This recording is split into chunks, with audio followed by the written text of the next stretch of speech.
அயோத்தியில் மிக பிரம்மாண்டமாக கட்டப்பட்டுள்ள ராமர் கோவிலுக்கான மரக்கதவுகளை தமிழ்நாட்டைச் சேர்ந்த மரச்சிற்ப கலைஞர் ரமேஷ் அழகுற வடிவமைத்துள்ளார்.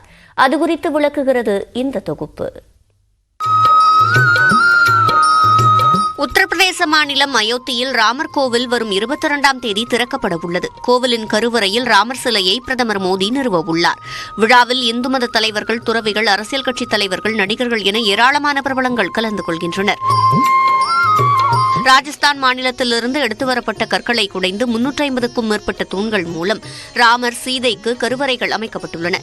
அனைவரும் வியந்து பார்க்கும் வகையில் கும்பாபிஷேகம் நடத்த உத்தரப்பிரதேச அரசும் தயாராகி வருகிறது. கோவிலின் நுழைவு பகுதி, முன் மண்டபம், பக்கவாட்டு மண்டபம், வெளியே வரும் வழி, ராமர், சீதை கருவறைகள், ராமரின் தம்பி லக்ஷ்மணன் மற்றும் ஆஞ்சநேயர் உள்ளிட்ட 44 வாசல்களுக்கு 44 தேக்கு மர கதவுகள் தயாராகியுள்ளன.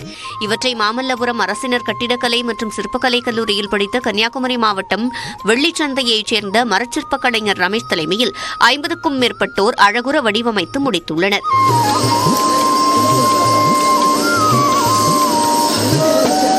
என்னுடைய கம்பெனியில் உள்ள ஆட்களை அயோத்திக்கு அழைத்து சென்று அங்கேயே தங்க வச்சு அதுக்கான தேவையான உபகரணங்களை அங்கேயே நிறுவி 2023 ஜூன் மாதத்தில் அந்த வேலையை ஆரம்பித்து இப்போ அந்த கும்பாபிஷேக பணிகளுக்கான தேவையான அனைத்து வேலைகளையும் முடித்து பொருத்தியும் கொடுத்துட்டோம்.